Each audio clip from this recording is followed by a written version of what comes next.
Hi, welcome back to Berkshire Soundstage. We're here down in Boston, right near the harbor. Beautiful breeze coming through, and I'm so privileged to welcome you guys to one of the most inspired bands from the last decade, Travis, from all the way from Scotland. Thank you for joining us today. Hey, man. So we're going to have to pass the mic around here a little bit just to cover everybody. I wonder if you can all just introduce yourselves to the viewers there. Hi, I'm Fran. I sing in Travis. Hi, I'm Andy and I play guitar. I'm Dougie and I play the bass. Hi, this is Neil, play drums. Hi, I'm Dougie. I play the bass. Hi, I'm Andy. I'm singing.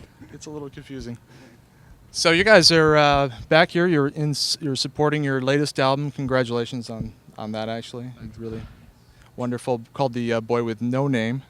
And Fran, I wonder if you could tell us a little bit about the title of this album. What inspired it? The title, we were looking for a title for ages. We had a bunch of ideas for it. There was but nothing that really stuck. And then I had a little son. We had a baby last year, and for the first 3 weeks we couldn't think of a name for him. And I sent an email to my friend Josh, who the title of which was The Boy with No Name, and a picture attached to it because he didn't have a name. And then months later I found this email while searching for something else, and I just saw the title alone, forgetting what it was, and I thought, God, that's a really quite cool group of words, and it looked kind of mysterious. It's got the kind of Travis aesthetic, the boy with no name, the man who, the invisible band, and so we just used it as a working title, and it stuck. We should ask what your son's name actually ended up being. Yeah, it was. It ended up being Clay. Clay. Yeah. I'm sure you'll mold Clay into a fine young man. Also, I guess he has a nice tribute for one of the more beautiful songs in the album, "My Eyes," which I think is really one of a great father to son track. Oh, great. You guys have a certain knack. I think there's. My girlfriend was kidding me the other day because I tend to overuse the word "open," but that's what I respond to in terms of art, and I think your music you're one of the rare bands that I think I've found. It's just has this openness. I think it's a weird thing with Travis, and for us, our agent comes to shows, and his favourite bit of the night is standing and watching people leave the gig while it's on. Yeah. Now, at the end of the show, when people are going out, just to hear what they're saying, and he's always kind of bemused at what a massive cross section of people come to see our shows. Everyone from little hip indie kids to really like the goofy kid at school, and like tall, short, fat, slim, black, white, everything. Everyone kind of comes. It's odd. It's really odd. It's a very open band. I always thought of us as like a house that all the doors are open, all the windows are open. You can just come in if you want. You can leave. You can. It's not about. We're not really a sort of badge wearing band or a T-shirt band. We're just like a band that people kind of enjoy.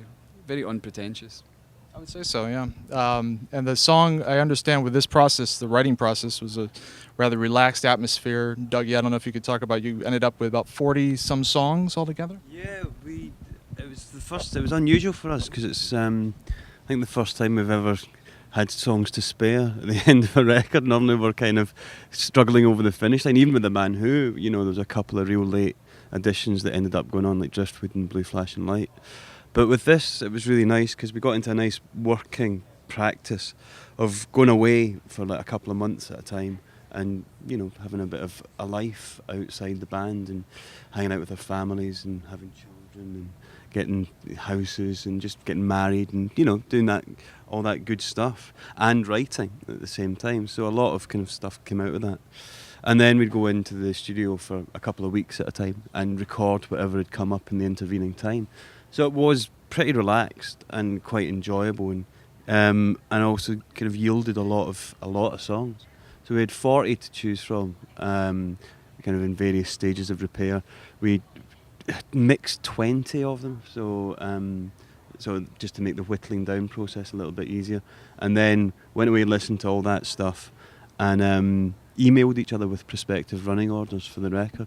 And when we gave each other our lists, it was a couple of anxious moments because you think, oh God, what if they're completely different? But the commonality was amazing. There was like 9 songs in common on all the lists. So it meant that all we had to do was find those extra couple of tunes that fitted and just made the whole thing run kind of effortlessly, and it seemed to work. So you're all diplomatic band in terms of what you choose to put on the record, I Kind guess. of. When it came to those last three songs, I was a bit demonstrative and kind of like, I want to do this, you know. So, but I'm quite a little bit like that, a bit bossy. Well, you guys are the king of the B-side, so I think the songs end up one way or another being out there. Well, yeah, we've put out, I think, some of our best B-sides on this for this record. There's lately in the UK, the American market doesn't get the B-sides. I noticed. Yeah. I'm looking for them. Yeah, they're all kind of floating about online. There's you Bring Me Down, which was going to be on the album, but it fell off at the 11th hour, which is it sounds excellent. It's a really good sounding song. There's a song called Chances, which will be, I think, on the next single, which is going to be My Eyes in the UK. What other ones did we put on? Well, we did recently. We did because we do a lot of covers. Because it's quite fun to do cover versions because you learn how other bands work and how other bands write and try and do a good job of songs that you love. And we did a little session of 3 Squeeze songs. So we did Is That Love and Pulling Muscles from the Shell and Up the Junction. So there's a couple of them on the B-side of Selfish Gene. And they turned out really well. They're great. I mean, they're great songwriters, those two guys. I still think back, of course, the memorable covers of yours was giving Britney Spears a go back in the day there. That sounds a bit off, doesn't it? Well, it's amazing. Giving Britney Spears a go. We definitely gave it a good going over. The best go we could. Yeah, we've done Britney, we've done cover. Our cover back catalogue's pretty big now. We were thinking we were going to bring out a album of B-sides called Me B-side, You B-side. There's a B-side called Me B-side, You B-side. And this Me B-side, You B-side would be covers and our own tracks, like a double kind of album. But that's way down the line because we've got enough covers to do, I think, a double record anyway. But the Britney song would definitely be on there. I think it's gone down. Iconic. Yeah, it's spawned a whole plethora of bands doing similar kind of novelty covers. But I don't think there's anyone that's actually better because it is such a sort of hard hitting, brilliant song to begin with that you don't get that thing with that production that Max Martin gave it. It was fantastic pop production, but you didn't get the intensity of the lyric the way that was produced. We've been fortunate to work with some really strong producers. I understand Brian Eno helped you to sort of shape this latest album. Well, not so much. Yeah, sort of. We came in the first kind of little bit of it. We thought we might use Brian for the whole record, so we went in a kind of exploratory sort of session with him. But at the end of it, we realised that we didn't have any songs when we went in. We just jammed. We did all the oblique strategies and all these different, the calling out chords and random, just mad stuff. And it was like a limbering up session for what would become the record. But at the end of it, I really thought, I remember going home and thinking, I can't write like this. Because at the end of the day, we'd jam, big long jam sessions, and you'd have kind of interesting music, but you still have to write a song into it. You know what I mean? It's like you still have to find a top line melody that's going to like floor you. So I'd rather write the song first and then put let the song dictate the music and not back to front. I just feel it's an odd way to do it. But by working with Brian, I realised that tough decision of shit, I've got to go and sit and write songs the old-fashioned hard way. It's funny, one song, it almost sounds like it could be a cover in a sense. It almost sounds from another time, the song New Amsterdam, which I guess you could say is another tribute to the U.S. here in New York. You had to fight to get that one on, didn't you, as I understand? Definitely. No one liked it. And loads of people still don't like it. I love it because of the way we recorded it. It's all live. I love it with the way it was written. It was written like kind of like a stream of consciousness. And I just loved the way we put it down. It was really, really sweet. You guys have had some ties to the U.S. actually, and ties to the '90s, of course, too. But we wanted, yeah, I've got many of them here. I wonder, Andy, if you can take us back, you and Neil, to sort of the early days of Travis, how the band sort of evolved and got formed. Well, Yeah, Nico. yeah, well, it's started, me and Neil were in a band with two brothers, and then we had this girl singer, and we were terrible.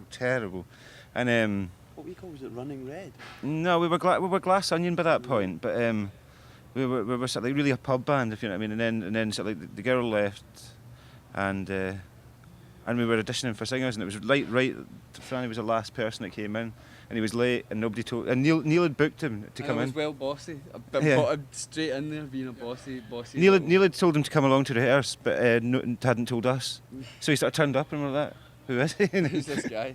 And then, but it was brilliant, and then that clicked. And then, but the big thing was Nico. Really, it was working with Nico Bolas, and he taught us how to play together. He taught us how to be a band. He taught us to play honestly and play truthfully. Should maybe explain who Nico is, because people won't. He's a producer. He worked with Neil Young. It's like they would call themselves the Volume Dealers. And he was in Scotland just working with Mike Scott out the Waterboys, and came along to see us in Perth. We were playing in Perth, and just liked the band. We wanted to work with us, and obviously we jumped at the chance to work with somebody who had such credentials. And he was brilliant. He was really inspiring and just set us in the right path and taught us how to play solidly as a band, and taught Franny. They said, I don't believe what you're saying, when you're writing. And I think he'd set us on like the right path, really, And then from there on, and it was just like where it really clicked was when Dougie joined, and then that was the four of us as a unit. That's when it became like sort of otherworldly, It became the chemistry, more than just like having songs and having a bit of tunes and everything like that. The sort of chemistry came into it. When we first played All I Want to Do Is Rock above the Horseshoe Bar, which is where we used to rehearse, it was just mind blowing. Probably sounded shit, but it was mind blowing. So I understand that you're recording for your first album, which isn't far from where I'm based in Woodstock, New York. Actually, I wonder if you have a memory of Neil about how those sessions there. Yeah. No, we won't go into details, but Discreetly draw a veil over some of that. it was a hectic 3 weeks. It was amazing to work with Steve Lillywhite, who is a character and a gentleman and very intuitive, and I think he got the chemistry of the band. That's what he wanted to tap into, and it was great because when we were on a roll and recording most of the stuff live, which we did in the first 5 days, you'd look behind the control room window and it would be Steve jumping up and down, pushing faders up and down and having a good time. It was like he was in a school disco, But it was fantastic. It was amazing because we were still quite young and fresh, and we were upstate New York making a record. Pretty privileged, really. The town of Woodstock too, to be sort of where all the history in the music scene. Well, we love the band, and Steve was staying in Robbie Robertson's house, and we visited the house that was the Big Pink, where music from Big Pink was written, and there was those places, and the place where we tracked our first record was the next studio along from where the band recorded the Brown album. So we were in our element, and it was just a mad couple of weeks. We just had such a great time. I wouldn't do it again though, it was pretty intense. I feel that listening to that album, it's sort of that comes out. I could hear a band kind of finding their sound and playing around a bit. This is also around the time of the big Britpop sort of Britpop sensation in the UK, and you guys were kind of on the cusp of that.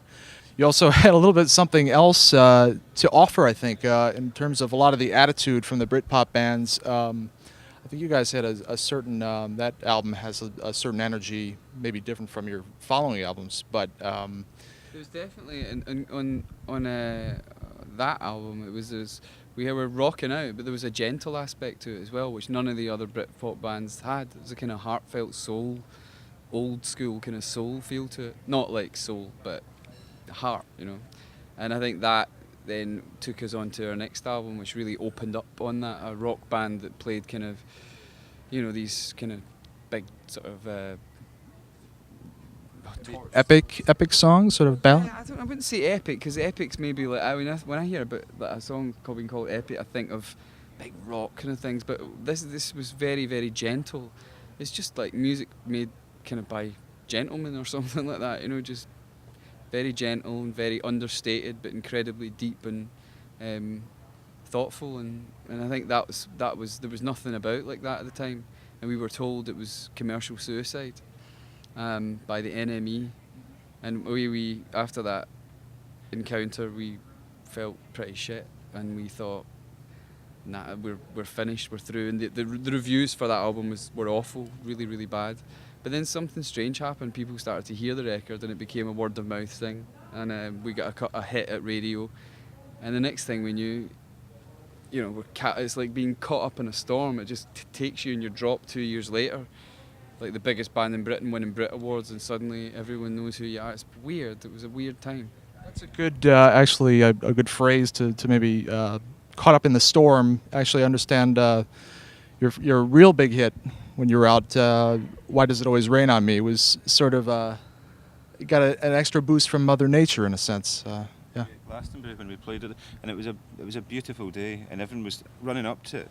Everyone was going, "Oh, you're gonna make it rain with that?" So something like that. Well, no, it's gorgeous, and it was the first dry Glastonbury for a few years because it had been really muddy before, and it did. I can't even remember it though. It was weird because I remember us all coming off stage and thinking, "Well, that was okay." None of us really thought it was.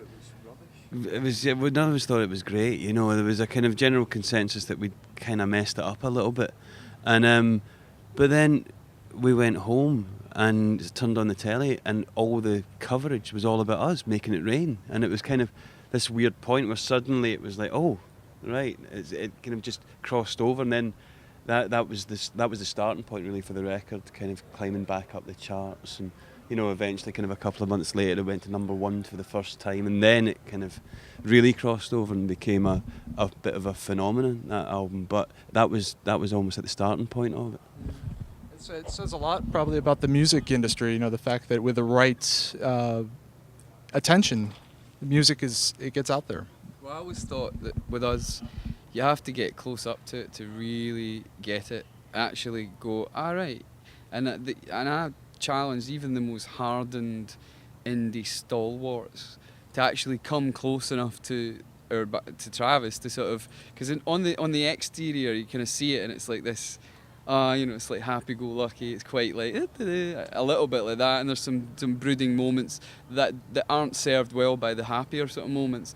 But if you get close enough to it, it is really it's like this thing. And I think when the rain thing happened, it just pulled a lot of people just close enough into the sort of tractor beam to get sucked right into it, and it was like you know, like a storm. You just like you're like that, and it's like a gravity thing as well. We were talking about it the other week, and it's like it starts off with 4 people, and then some more people join, more and more people join into this thing. The heavier it gets, the more gravity it gets, and the more people are attracted to it until it reaches this sort of weird tipping point. Suddenly, it's exponentially explodes, and the next thing you know, 2 years later, you're like, what happened there? My God. That's the Travis Army coming out around that time. I think you were the man that launched 1,000 Faux Hawks around that time, huh? Yeah, including David Beckham, no less. But yeah, and it was a good time, and we definitely had the best time. And then obviously you have to sort of strike while the iron's hot, and we toured our balls off, and it was pretty full on, and that takes us kind of up to the point where we decided to take a break. And in true kind of like style, and just say like we need to take some time off, because we realised that what powers the band is our relationships, and our relationships were kind of strained because we'd been on the road for 7 years like without stopping, and so we just thought we'd do the sensible thing. And okay, it's a bit business-wise not sensible to sort of walk away, but from a more emotional friendship, relationship level, it was exactly what we needed to do, and I'm so glad we did it, because we came back with this new record and we're like, you know. I think this new album has a lot of from all that's preceded it. I sense this sort of stylistic, and a lot of you guys have played with other artists. Neil, I know you played with Yusuf Islam on a song, sort of a comeback song there, Cat Stevens. I wonder if any of these, people who've been in the business a little bit longer have been able to offer you any insight to, just making music. like the guys were saying earlier, we've been very fortunate to work with a lot of great producers. And the insight I think Fran touched upon earlier was about the song thing. If you don't have a tune and a good sort of lyric and, you know, a general top line melody, you know, you can have great playing and all that, and when you go into studios and see really good musicians play and they're all giving it all that stuff, it's when they stop doing that and just nail it. And if you've got a good song in that and good recording techniques and microphones, because we're interested in all that stuff, if you can simplify it right down, it's the hardest thing to do. The easiest stuff that sounds easy on the ear is the hardest stuff to make, and I think that's what I've learned anyway, and I think we all have. And that comes back to working with Nico right at the start. It's just the good stuff cuts right through, and it's not as busy as you think. It's space. Doug, you've started to take a hand in some of the songwriting as well. Maybe a little competition here for Fran. Yeah, well, kind of. I mean, I've been writing for ages, and just kind of that's kind of been a bit of a sideline for like a decade or so. And you know, produced a handful of B-sides and things that kind of were quite good, and you know, getting there. And then on the record there's a song called Colder, which was written in New York, on the same street that Franny bought a house, weirdly enough, and was just when I took it home and kind of demoed it up, it was like a really small little tune, you know, just like a 60s song, like the Birds or something, and then kind of played it to Franny and kind of liked it, and then we were in recording it, and we recorded it. It sounded okay. It sounded kind of fine, a bit lightweight. And then Franny went to see Keane in the studio, and they were recording that song Atlantic with massively kind of big drum sound, big compressed drums. And he came back all excited and was like, "Right, turn up the drums, compress the shit out of them, and nearly hit them really hard." And that kind of when Neil put those drums on, it suddenly became, oh, this is an interesting thing, and then we just worked on it a bit further, and it took on a scale that it hadn't had before, and something, yeah, and it's something that it kind of suited. It seemed to suit the subject matter of the song, but you know, it's a simple song. You guys have a lot of nice atmospheres. Just wrapping up here with your music, I think there are many different elements. You certainly have the rock out side. I've seen you in concert jumping off the speakers and whatnot. I'm looking to see some of that tonight too. You'll definitely see that tonight. I mean, I was a rock kid. I was brought up in AC/DC and things like that. So. Even when we're playing Driftwood, Back in Black is going on in Andy's. Yeah, I've got personal stereo on all the way to the gig. Great. Well, I hope that we hear many more songs from you guys. You know, it's really a beautiful. Every time the album, there's something that touches me in there, and you know, I wish you guys all the best. Any plans to maybe the future of Travis? Where do you see it go from here? We just want to write as many songs as we can, and you let the song decide what the music does. So we kind of leave it up to that. Just take your hands off the wheel and let fate guide you. So that's the best way to do it.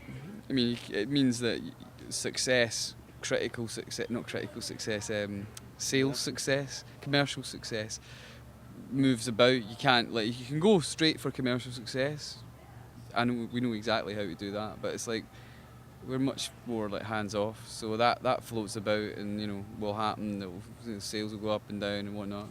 We're an art school band. We all went to art school, so we're kind of, you know, that's what we think when we're doing it. Just have fun and just try and enjoy it. So maybe more experimentation, more soul as usual.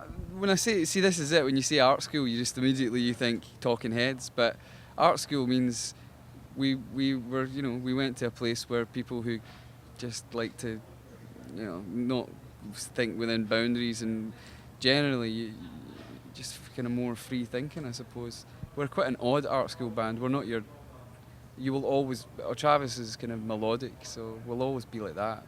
Experimental, it's like, I'll leave that to people like Radiohead, you know what I mean, who don't sing many melodies anymore, you know what I mean? They used to. I appreciate your melody side. I think that's one thing that really draws me in. I'd quite like to hear more bands trying to write a decent, you know, like melody and some, without sounding too cheeky. Because I think a lot of bands have in the past and sort of they turn their back on it. Melody's seen as a sort of juvenile, childish kind of thing, where actually it's beautiful. People get embarrassed. Yeah. It's vulnerable, it's melody. Oh God, no. It's got to be atonal. It's not, it's great. Melody's the best thing ever. That's what music is. Well, guys, thank you so much for joining here. Yeah. Cheers. Have a great show tonight, and wish you guys all the best in the rest of the U.S. here, and hope you come back soon. I want to just mention real quick, I'll edit this in here, you've actually been involved with some matters over in Sudan, actually. Yeah, we went. I went over a couple of times to south of Sudan.